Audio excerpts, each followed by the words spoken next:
Howdy, welcome back to another fun-filled episode of the Unknown Secrets of Internet Marketing. I'm your host, Matt Bertram. Today, I have a special guest for you. Before we get into it, we're going to be talking about M&A. And so there's a lot of people that transactional entrepreneurship, a lot of people have businesses. They're maybe passing down their kids. You might be listening. You're taking over a business and you're trying to go through some digital transformation with that business to generate leads online. This is the podcast for you.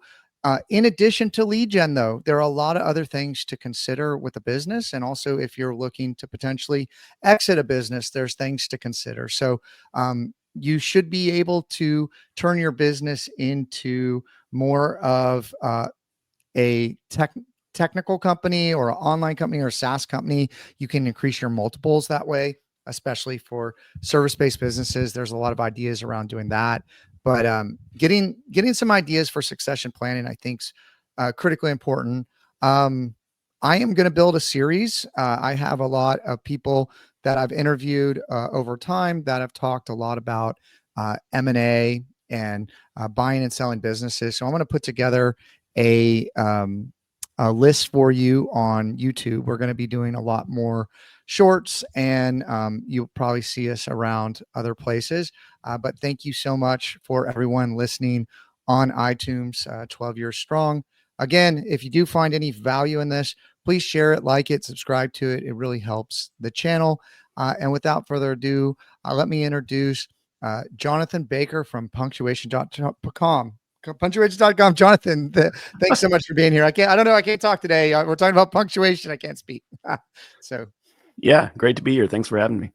Awesome. So, you help companies with positioning, lead gen, benchmarking, valuation, succession planning, really heavily on the A&M, M&A side. Sorry, today I just don't know. I'll let you kind of take it from there as far as like a little bit of your backstory, and then we can just jump into how buyers determine the value of a firm to just kind of set the stage for everybody of the conversation. Sure. So I started my career working in marketing strategy, working for a lot of CPG brands, Fortune 500, and then left that to start a craft brewery in Atlanta. Nice. Ran that for 11 years, still have my ownership, but I have two business partners running the day-to-day. It got a little too big for me to be having fun. So, and we had also recently gone through an M&A experience. We had a seller approach us, got pretty far down the line, ended up getting left at the altar, and that experience really piqued my interest in M&A. So I saw an opportunity to jump over to help my father build out his business, Punctuation. He's been working with marketing strategy or marketing service firms for 25 plus years, helping them grow. And those clients are, now asking like, hey, can you help sell the business? What am I worth? Yep. And so we work exclusively with small to mid-sized marketing service firms. And then I work on the M&A side, helping them find buyers or helping buyers find sellers, doing valuations, helping generally with succession planning, usually with kind of smaller marketing shops. Yeah. My wife's family business needs those exact services. Yeah. And I think a lot of other people do as well. So yeah. So let's talk about it. Like, a lot of people are growing their business. They're really attached to it, right? They're like, this is my business. I poured out my heart and soul in this business. And a lot of times what they're looking at the value of their company is a lot different than what maybe a potential buyer is looking at. Right. And it's their baby. Don't call their baby ugly sort of thing. Maybe that's like a good analogy. But like, to approach it from a very analytical standpoint, what are buyers looking at when they're looking to buy a business or someone's looking to exit? What are the things you should be considering? Yeah, I mean, first and foremost, unfortunately, maybe is profit. So profitability is really number one. And even if they're not buying you exclusively for profit, they're going to be negotiating with you based on your profit. So profitability, But close second would be your positioning, how strongly you are focused on a particular niche or industry, or even a horizontal positioning. When you think about the size of companies that are buying firms like this, it tends to be other larger full service firms, and so they are trying to buy A book of business, right? or they're either trying to buy profit, they're trying to buy capabilities, they might be trying IP. to buy Yeah. people. Yeah. Yeah. But they're buying something that would be harder for them to replicate. And so the deeper you can go in your own positioning, the easier it is for you to sell. It also gives you pricing power, which is great. Uh, Beyond that, they're looking for something that is not heavily dependent on the founder. Obviously, it's fine if you're involved. It's great if you're involved, but they don't want, all the client relationships connected to you. They want to Yeah. make sure there's a strong business development process in place. And I think one of the last big important things would be your client portfolio and making sure that it's balanced, that you don't have one kind of guerrilla client. So client concentration. Yeah. No, and I've seen that. I've seen that a lot. We saw it in our business early on as we were growing into the enterprise category. That first client in the beginning was 42% of our revenue early on, and so it was very risky. And actually, just had a buddy of mine that we used to work together at about an 800-person agency. He was running a division, and they lost a big client and had to lay off like close to 100 people. And so, you know, um, it happens, and it happens in this industry a lot. And so, not just talking about marketing firms, but all small businesses run that risk too of that big client. And also, how people are running their books as far as like profitability goes, definitely for small businesses is an issue. I think the brand positioning and the market leadership um, uh, in that book of business in that category is really like a unique selling proposition when someone's buying, because there's only so many people Yeah. that have that kind of specialty. And I think that market leadership component, um, maybe with certain kind of processes or something like that, where it's replicatable without you, I agree, is kind of that phase where is it a solo entrepreneurship kind of role, or is it like a truly a business? And I've seen with a lot of small businesses, when you're selling whatever it is, the owner's book of business has to be transferred to other other account managers, other leadership, and those roles have to be maintained. There's kind of like a typical history or process for people to move from like one quadrant to another quadrant if you're a rich dad poor dad kind of person. But um, you know, tell me a little bit about what you learned about the ins and outs of the M&A process. And you talked a little bit about that emotional toll. I think a lot of people don't understand when your business is being scrutinized, how that like affects you. Like certainly I think people that run campaigns and politics, and we've done some of that kind of stuff in the past. And I mean, everybody's looking at you, everybody's evaluating you, everybody's looking in every nook and cranny of your business. And that's hard for some people to process. I mean, I don't know, what was your experience when that was happening, and how did that maybe tug on you a little bit? You hinted at that at the beginning of our call. Yeah, I think what I expected going in is that it was going to be more of an objective, straightforward process, Mm, right? Like where there's this spreadsheet and both parties agree on it, and then like you give it to a lawyer and they make it words. But it's a lot more nuanced than that. It's a lot more relationship driven. There's a lot of kind of political stuff going on. And so it's, there are ups and downs. I think generally, what I talk about will apply to any professional services business. Even though our experience as marketing firms, the process and the way that these deals are done is the same across professional services.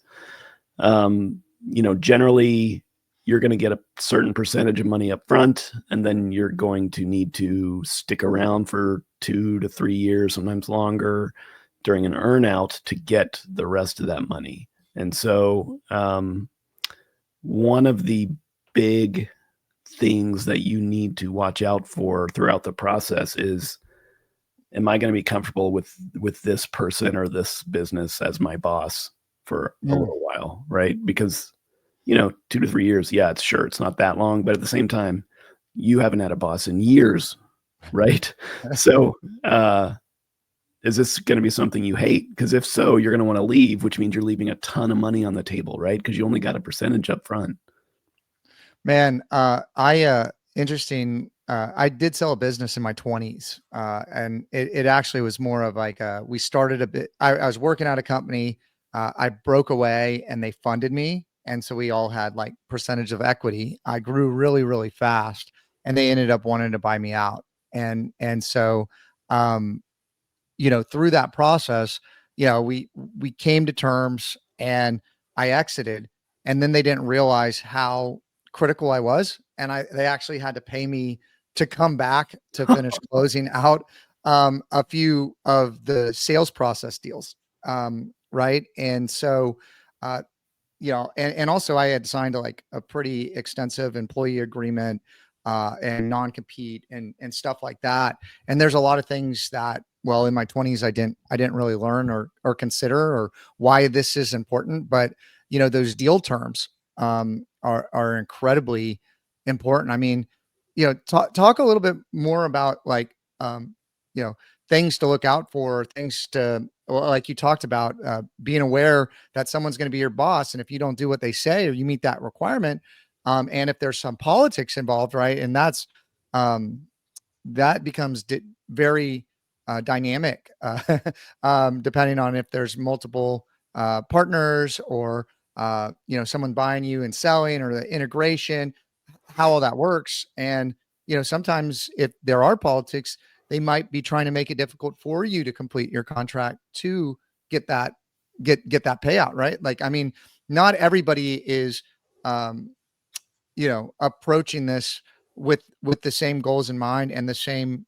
business interactions. And a lot of these interactions, when people are exiting, I mean, what's the process look like? Because I've heard different things. So can you talk a little bit more about kind of those deal terms and stuff like that?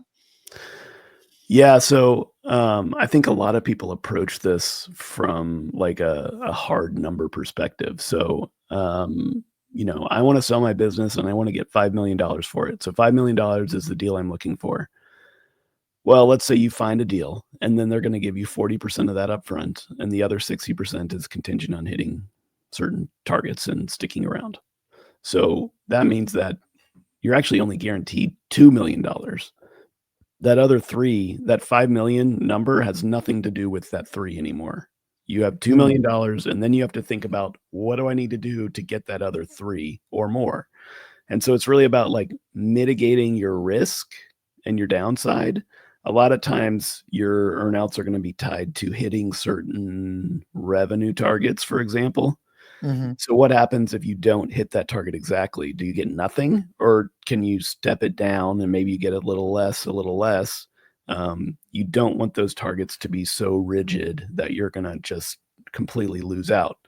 You also need to think about your employment agreement. So you're going to be working for them. That means that you now have a salary again. You now have, bonus potential maybe.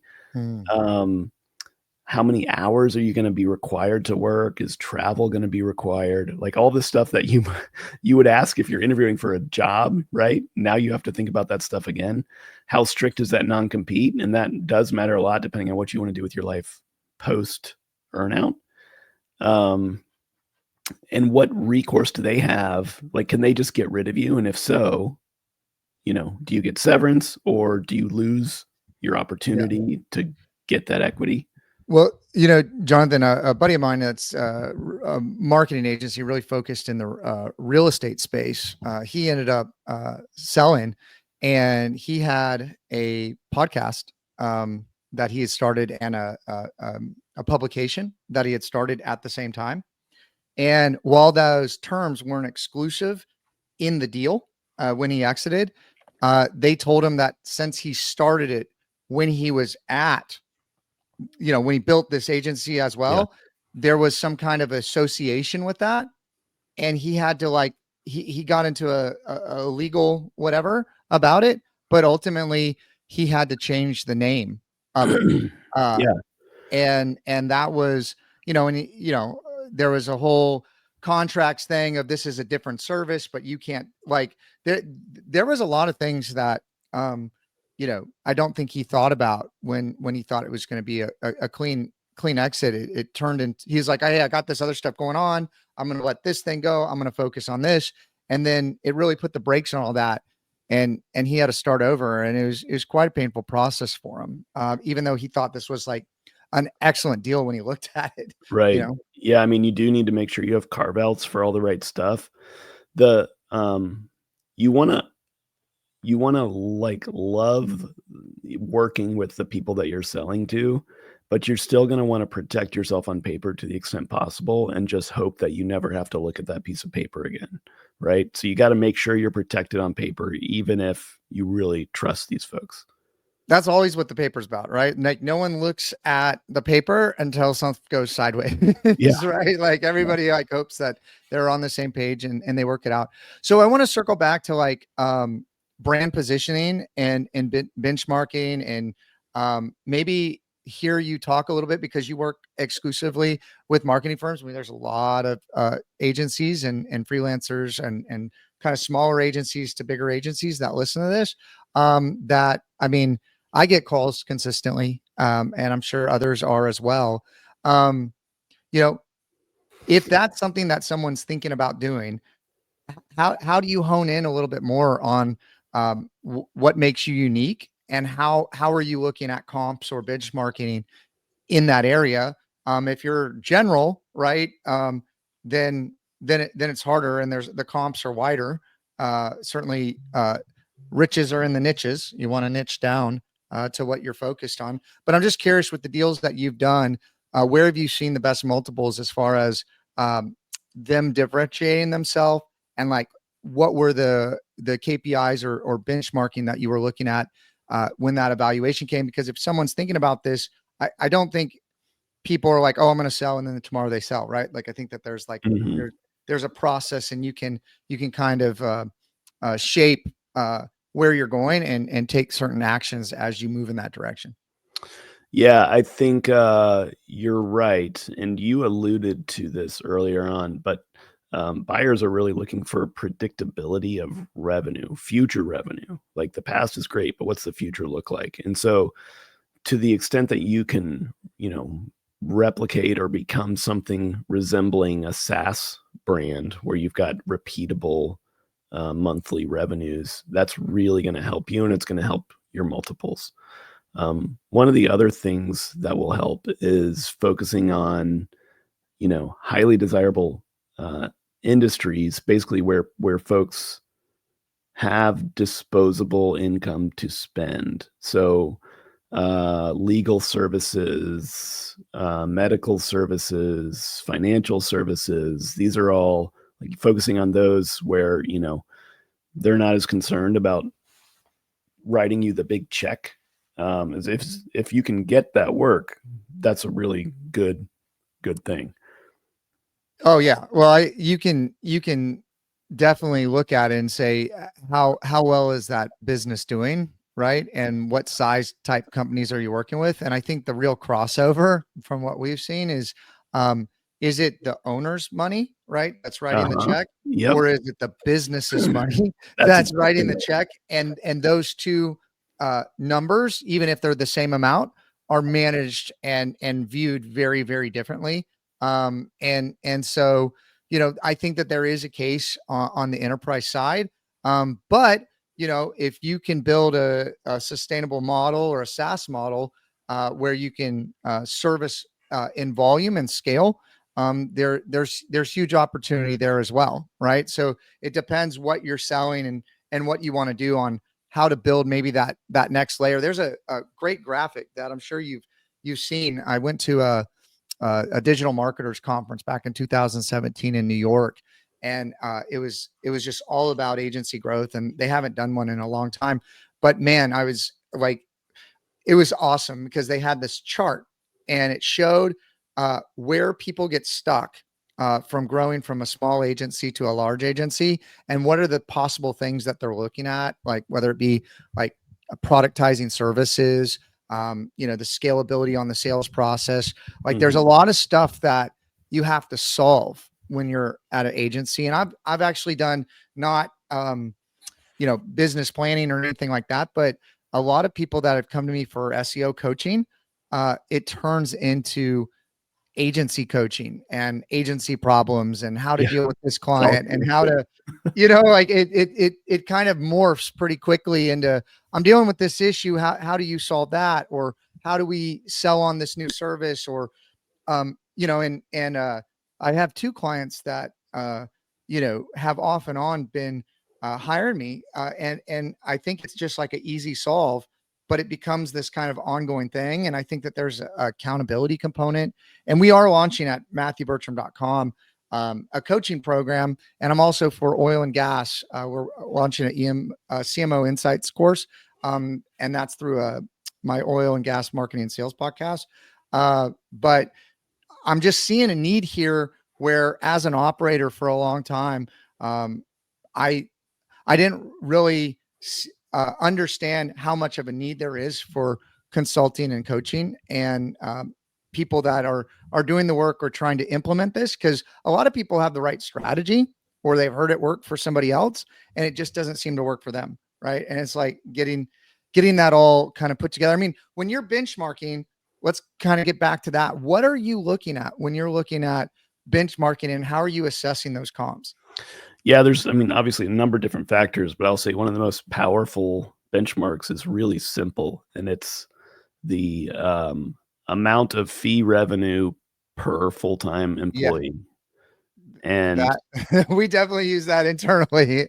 yeah, Yeah. yeah. And we see agencies get stuck at around 160,000. Like that's the ceiling for a lot of firms.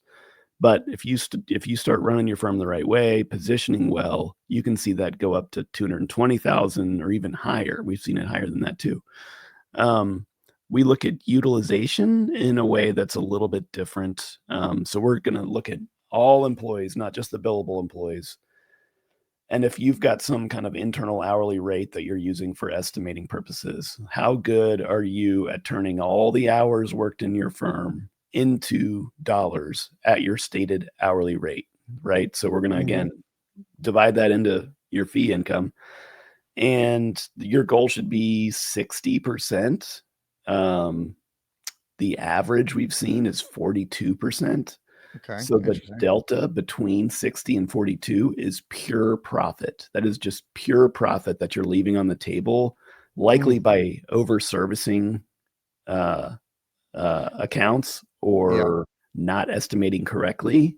But once you see that gap, you got to work to close that gap. And it's a slow process, but that goes straight to your bottom line. Well, one of the things when I was doing some coaching with a big publicly traded consulting executive, he was educating me on not digital marketing perspective, but just like knowledge workers, like consulting across the board. And, he said that there's an erosion of at least typically 25% of scope creep. So like whatever you quote the deal at over time, and the over servicing of accounts is standard across all industries. And that a margin can get eroded typically around that number. And so a lot of people, if they're pricing their services 20% or 30% or whatever over margin, many times break even. they break even or they get upside down, right? And I think that there's a lot of agencies out there, and that's why I bring it up, that are probably in that situation where they're like, we're delivering good work, we're doing great things, and we're taking care of our clients, but we're not making any money, right? And it's because they're not pricing their services high enough, or looking at like the value of what they're delivering as their expertise to get it to a place that internally there's profitable, because the client just looks at, I'm paying this fee and I want all this done like for this price. And a lot of times one of the biggest issues that we dealt with was we took our hosting and separated our hosting into a separate, it's not a separate company yet, but it's under a different brand. The billing's different. we need to separate the accounting gets ported in, but essentially that's a separate entity, and issues that you have on the hosting side are different, or webmaster services sides, than your marketing bucket. And when we started to separate those out there, we saw a huge profitability increase on the marketing side, and we saw a need for greater customer service um, on the hosting side, per se, as far as little changes, right? And then we implemented like a service hour, where you can buy a service hour and we can make all those changes as needed, or we have like a technical support plan that it's included, XYZ, whatever. And just separating that out to understand what you're getting. And that helped for accounting purposes, right? Everything's broken up into the buckets that makes sense. You can trace that line down. So there's a lot in, I guess, the setup of how you're tracking stuff. And if you're not tracking it, or you don't have visibility to it, then it's hard to improve it, right? Yeah. I want to keep fleshing this out. I think benchmarking and maybe how people are looking at their internal KPIs that they're tracking, especially now that we're doing this towards the end of the year. People are looking at next year planning. What are some recommendations or things that they could do? I mean, another interesting one, I think, is just the amount of money that you have in the bank. And An asset. there's obviously a too little amount, but there's also a too much amount. And understanding how that relates to your client concentration. So the higher your client concentration, the more money you need in the bank, because if you do lose that big client, you're going to need enough money to be able to make smart decisions for 3 to 4 months in order to get back on your feet, right? If you don't have that issue, then you can keep less money in the bank. And I would say anything above that, a lot of people like run their businesses very conservatively, and they'll keep really healthy bank accounts. But in our experience, that can actually lead to sloppy decision making. If you've got too much money in the bank, you might not fire that person as quickly as you should, or you might just let things slide for a little longer than you should. So take that excess money, transfer it into your personal accounts. Even if you have to transfer it back at some point, like loan it back to the business, that's fine. But you need to run your business as if you are, running an actual business. Well, let's talk about growth then. Let's talk about deploying that capital to increase your rate of growth. If you have a ton of money in the bank account, scalability, I think, is incredibly important. Of like, do you need to hire more people? What does your process look like? How are you going to put that money to work, right? If it's just sitting there in the bank, it's kind of like a reserve asset, but it's not helping you grow. Or you might be paying it out. I don't know. And what that mix looks like, but how important is growth, and like, what are some of the factors that you've seen involving that? If you could speak to that a little bit, that'd be great. Yeah, you're going to hate me for this. Growth is not important. Growth is a term in America that we overuse and strive for too much. I like to focus on you, your personality, what makes you happy, what do you enjoy doing at work, and then build a company around that. For some, it will be growth, right? Some folks, if we're talking SaaS, right? If you're talking SaaS, you're looking at like number of users and things like that. But no, that's interesting to hear that, I think it's about predictable cash flow, right? I think it's the biggest thing of what you're buying, and how long have you had those clients, maybe, right? Like how consistent of a reoccurring revenue source are they, maybe? Well, yeah, I mean, for me, it's about like lifestyle. So maybe selling the business isn't the right move. Maybe you just run it and then shut it down because you don't want a boss again. You just want the freedom to make your own decisions. So it is a really personal choice. Growth is often the right move, but not always. Like sometimes you might have someone who's just not a good people leader or just hates managing big teams. And so, the bigger you are, the more removed from the work you become, and the more your time gets focused on managing people. And for some, that can feel like you're trapped. Well, we're getting into personal preferences. I would tell you, if you don't like managing people, you should try to hire somebody that does, or that's good at it, right? And maybe hand that off. I mean, one of the things that we do, and I'm not looking personally to sell the agency. Really, the agency for me, like, was, let me generate a lot of high quality individuals that can work together as a team to build things online. And it's more of a hub and spoke model. So we're starting to build uh, uh, businesses that are that the marketing dollars flow back into the agency, that we control the different products that we launch, whether it be supplements, whether it be coaching, whether it be hosting. Like, we view the agency almost as like a team of people that you can access, and their capabilities to apply digital marketing to other businesses, right? Like, there might be an opportunity, we bring it in, it's non-traditional, it's traditional, we digitize that business, we increase those multiples, and then we can either, we help the client do that, or you know we could sell that off. Like, we haven't got to the point where we've sold anything yet, but we're seeding a lot of different businesses, giving them more of a runway, giving Mhm. them preferential kind of marketing with like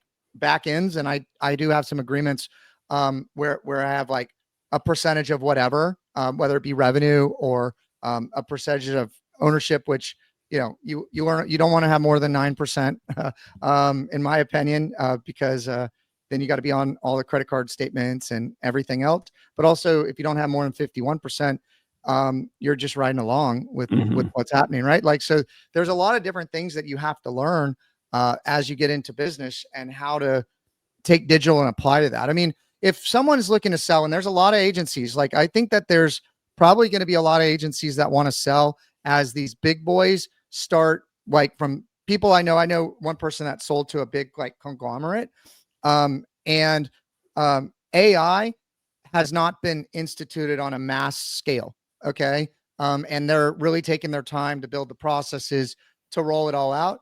I think as that AI rolls out, the leverage of these big companies is going to grow tremendously, and it could squeeze out some smaller players. And so, I mean, how are you viewing, or what are the things to look at? And this could be a situational thing, it could be a regional thing. Like, but I know that there's these big conglomerates out there that keep buying up agencies and kind of stacking the books of business. I mean, when do you sell and when do you keep building? I mean, how do you view that? Um, when do you sell and when do you keep building? If you are having fun building, I would say generally keep building. Sell when your goal is not to build anymore, but it's to hit a certain number, right? Mm, Or you've reached a certain age where you know that you're going to get burned out. So there's no, or you think you might have like kind of capped out with where you are without significant investment. So you might reach like an inflection point where you're like, all right, we've grown it to, you know, 50 people, but I know that if I want to grow this thing bigger, I'm going to have to hire a whole other layer of middle management, which is going to yeah. crush my margins. Let me sell now while I still have that nice upward trajectory on the P&L, and then uh, growing it can be someone else's financial problem. I think that that's a good point. Like, when you hit that number, like, do I need to do that, or are we okay? I mean, going back to kind of succession planning, like, I mean, there might be people internally that you can bring up to kind of Yeah, take over the yeah, reins. I mean, I think like a ESOP, or something like that, where you can sell it into the team. I think when the team has pride in what they're doing and what they're doing it with. I have another buddy that he had a great team, and that company got sold to a bigger company, and that other company had new processes and came in, and a lot of the people went with it, but it lost its magic. yeah. It lost its magic. And so, I mean, I don't know how there's so many different decisions to make. And I guess it depends on everyone's different kind of situation. And I know that that's what you're good at doing is helping coach and consult those agencies.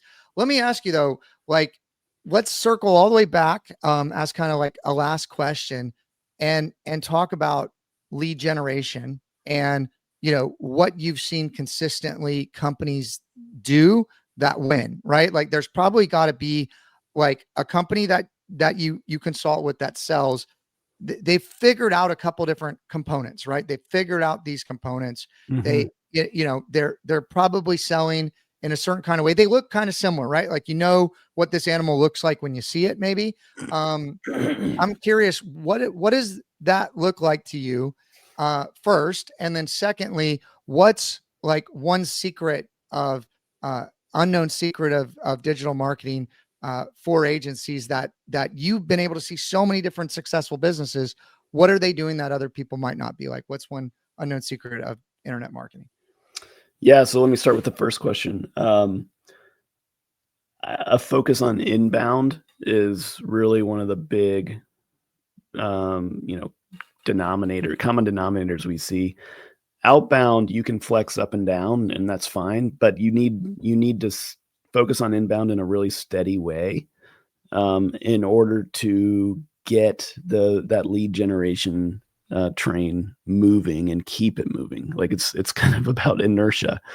Um, and you don't need to focus on every kind of inbound. You need to focus on the stuff that's going to work for you, given who your customers are and what your personality is. So if you hate public speaking, maybe don't focus on speaking, right? If you love talking, maybe do focus on a podcast. If you love writing, you could focus on writing a book. Um, there's so many different kind of combinations of things, and you don't have to do all of them, but pick two or three that work really well. And I would say try them all. See, right? You're going to see what works, what doesn't. Get some quick information, and then focus in on the two or three inbound strategies that are going to work for you, and then layer on outbound as needed on top. And that can be, A/B testing, like Google ads. We do a lot of LinkedIn ads. We have played around with Meta, but it's never worked for us. And like it kind of intuitively makes sense, but like, we don't have a social media presence. Everyone tells you to have one. We don't, and we don't need one. So don't feel like you have to go out and get an Instagram.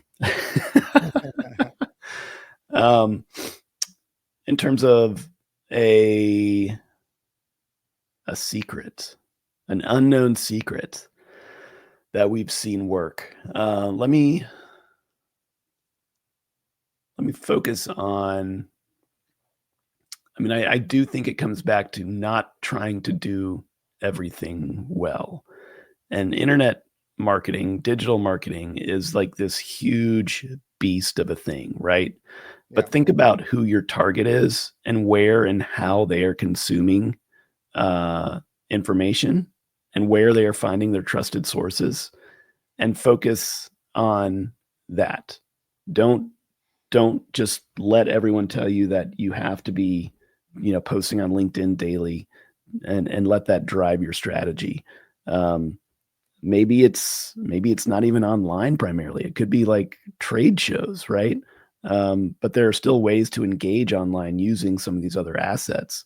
So even, you write a book, that's an offline thing, but there are a lot of ways to use that um, online to get more bang for buck. I love what you've said about just follow your passion, right? And you're going to attract the kind of customers that will respond to you, right? And that could be different on any different channel. And how a lot of, interestingly enough, a lot of companies that are agencies when they hire us. So we actually have marketing companies come to us for marketing, and people use all kinds of different contractors, but it's primarily focused on generating that inbound. And so a lot of the questions I'm asking is, well, how have you gotten to this position so far? And a lot of people are like networking and Yeah. people know who I am and that sort of thing. And really, I was always of the opinion when I actually started at this agency, it was like what's the magic sauce, right? Like how do we drink our own Kool-Aid? If we're going to sell these services, they need to work for us, right? And so anytime we're developing a new process. We're always testing it out. We're trying it out. And once it works for us, we expand it to our clients. And then after that, we would productize it and sell it to anybody that would want to come in and do that. And that's been quite successful. And the inbound you can actually turn up and turn down as well by enhancing it with advertising, right? Like absolutely, absolutely. increase those funnels. And that's really what I've seen. The Google rule, I talked about this on the last podcast, 7-11-4.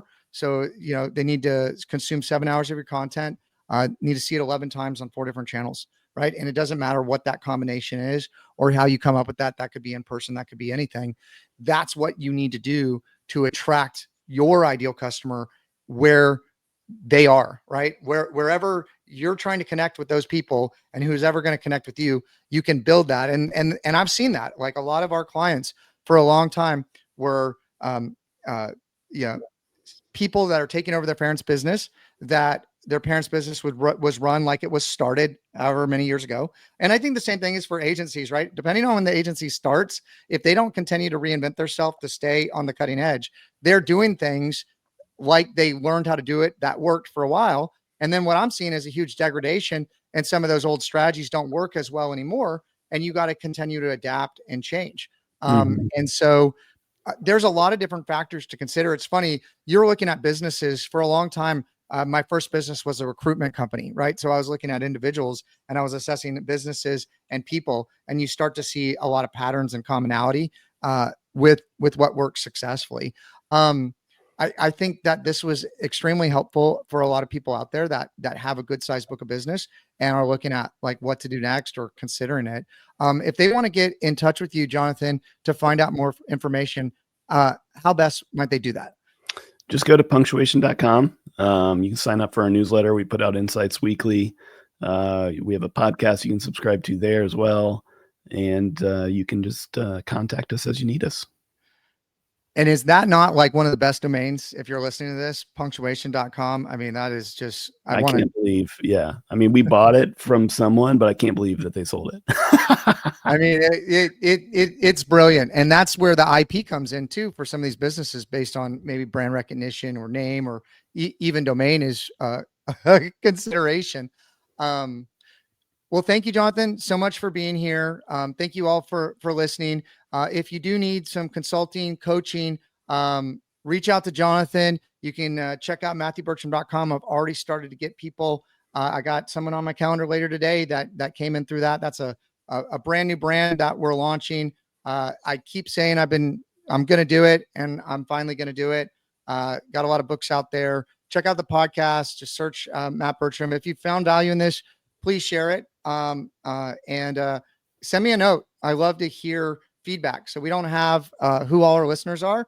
That's not how podcasting works. So leave a comment, leave an emoji, reach out to me. I'd love to connect with you.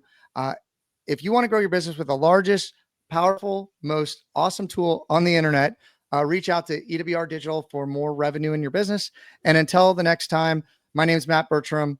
Bye-bye for now.